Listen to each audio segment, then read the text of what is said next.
Olá, tudo bem com vocês? Vamos para mais um devocional. Acredito que esses devocionais que vocês têm acompanhado têm abençoado e edificado a sua vida.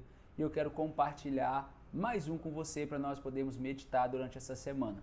O devocional de hoje ele se encontra lá em 1 Samuel, capítulo 6, que diz assim: Quando já fazia 7 meses que a arca do Senhor estava em território filisteu, os filisteus chamaram os sacerdotes e adivinhos e disseram: O que faremos com a arca do Senhor? Digam-nos com que devemos mandá-la de volta ao seu lugar. Eles responderam: Se vocês devolverem a arca do Deus de Israel, não mandem de volta só a arca, mas enviem também uma oferta pela culpa. Então vocês serão curados e saberão por que a sua mão não tem se afastado de vocês. Os filisteus perguntaram: Que oferta pela culpa devemos enviar-lhe? Eles responderam: 5 tumores de ouro e 5 ratos de ouro, de acordo com o número de governantes filisteus, porquanto a mesma praga atingiu vocês e todos os seus governantes. Façam imagem dos tumores e dos ratos que estão assolando o país e deem glória ao Deus de Israel. Talvez ele alivie a mão sobre vocês, seus deuses e sua terra, porque teu coração obstinado como os egípcios e o faraó. Só quando esse Deus os tratou severamente, eles deixaram os israelitas seguir o seu caminho. Agora, então, prepare uma carroça nova com 2 vacas que deram cria e sobre as quais nunca foi colocado jugo. Amarrem-nas à carroça, mas afastem delas os seus bezerros e ponham-nos no curral.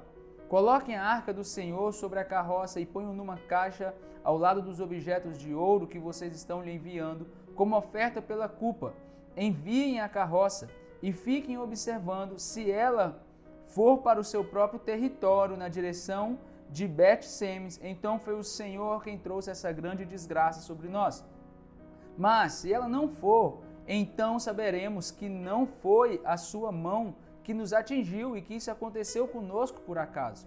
E assim fizeram, pegaram 2 vacas com cria, amarraram-nas às carroças e prenderam seus bezerros no curral.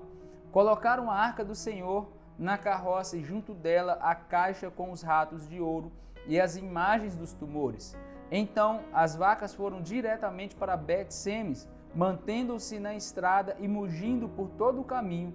Não se desviaram nem para a direita e nem para a esquerda. Os governantes dos filisteus as seguiram até a fronteira de Bet-Semes. Ora, o povo de Bet-Semes estava colhendo trigo no vale e quando viu a arca alegrou-se muito. A arca chegou ao campo de Josué de Bet-Semes e ali parou ao lado de uma grande rocha. Então cortaram a madeira da carroça e ofereceram as vacas como holocausto ao Senhor. Os levitas tinham descido a arca do Senhor e a caixa com os objetos de ouro e as tinham colocado sobre a grande rocha. Naquele dia, o povo de Bet-Semes ofereceu holocausto e sacrifícios ao Senhor. Os 5 governantes filisteus viram tudo isso e voltaram naquele mesmo dia a Ecrom. Querido, eu quero compartilhar com você algo muito simples, mas que esse texto mexeu muito comigo, porque essas vacas, esse contexto aqui, é algo muito inspirador, elas nos ensinam muito, né? Chega a ser engraçado, né? Chega a ser até incrível como que Deus usa os animais para nos ensinar várias coisas. E aqui no texto, a gente pegar o contexto aqui para eu ser bem breve, para não ficar extenso, mas a Arca da Aliança tinha sido roubada pelos filisteus, tinha sido pega, só que a Arca da Aliança começou ali, Deus começou a atingir o povo com praga. O deus Dagon deles estavam todo quebrado já, prostrado diante da arca. Então os governantes não sabiam o que fazer. E aí eles chamam ali as pessoas, os profetas ali, e perguntam: como que a gente pode fazer? Como que a gente faz para devolver isso aqui? Então eles orientam, eles falam o seguinte: pega a arca, coloca em cima de 2 vacas e vai ser o seguinte: se elas forem daqui até Israel sem se desviar, é sinal que é Deus que está fazendo tudo isso com o povo. Agora, se elas se desviarem um pouco do caminho, então isso foi mera coincidência, não tem nada a ver com o Deus de Israel. E cara, para você se ficar espantado, daquela cidade ali dos filisteus até a cidade onde chega em Israel, são 19 quilômetros. E essas vacas, elas foram pelo caminho sem se desviar para a direita, sem se desviar para a esquerda. Elas foram, sabe, olhando para o propósito dela, né? Elas carregaram a glória para onde Deus queria sem se desviar do percurso. Essa é a primeira lição que eu quero compartilhar com você. Sabe, porque é o seguinte, porque são as distrações do caminho que faz com que a gente perca o alvo aonde nós queremos chegar, aonde Deus quer nos conduzir. E essas vacas carregando a arca, carregando a glória do Senhor, elas fixaram os olhos dela no alvo delas e elas foram. Sabe, eu lembro de Sansão, que Sansão teve que ter os seus olhos arrancados. Ele tinha força nos braços, mas ele não tinha mais a noção do propósito dele. Então, quando os olhos dele é arrancado, é furado, aí então ele lembra do propósito e aí então ele se volta para Deus. Sabe, então eu queria deixar a primeira lição para vocês vamos manter os nossos olhos fixados naquilo que Deus tem para nós fazermos. Vamos deixar os nossos olhos fixados para que nós possamos carregar a glória de Deus para onde quer que a gente carregue. Entende? Não adianta nós termos a arca nas nossas costas se a gente se distrair pelo caminho. E observa que as vacas ali, o carregar da arca ali, serviu de testemunho para os ímpios. Não foi só para a igreja do Senhor, a pessoa que carrega a unção, carrega a glória. Não, a nossa vida, quando nós fixamos os nossos olhos no alvo que Deus tem para nós, no propósito que Deus tem para nós, a nossa vida serve de testemunho para os ímpios. A nossa vida mostra o poder de Deus para os ímpios. A nossa vida serve de pregação para os ímpios. Então eu quero deixar a primeira lição para hoje vamos manter os nossos olhos fixados no alvo. Vamos manter os nossos olhos fixados no propósito, para que nós possamos carregar a arca do Senhor da maneira correta.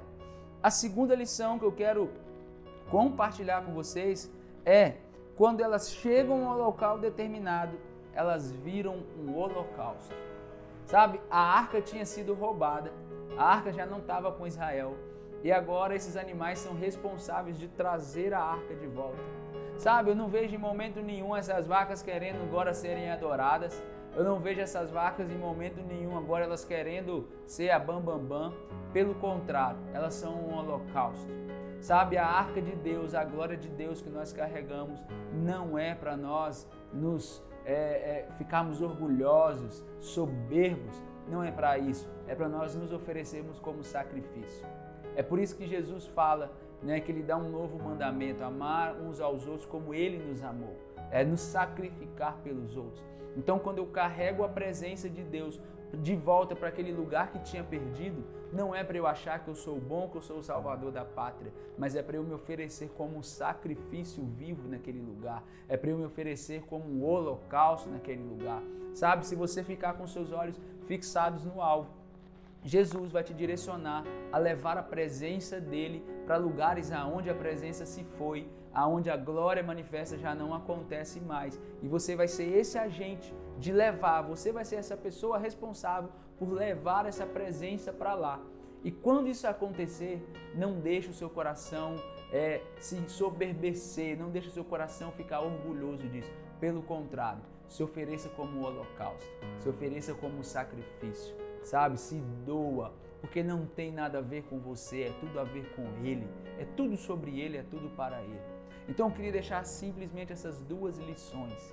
Mantenha seus olhos fixados no propósito e entenda, Deus vai te usar para você pegar a presença, a unção que você carrega e levar para lugares onde a presença já não habita mais. E você vai ser esse agente de transformação.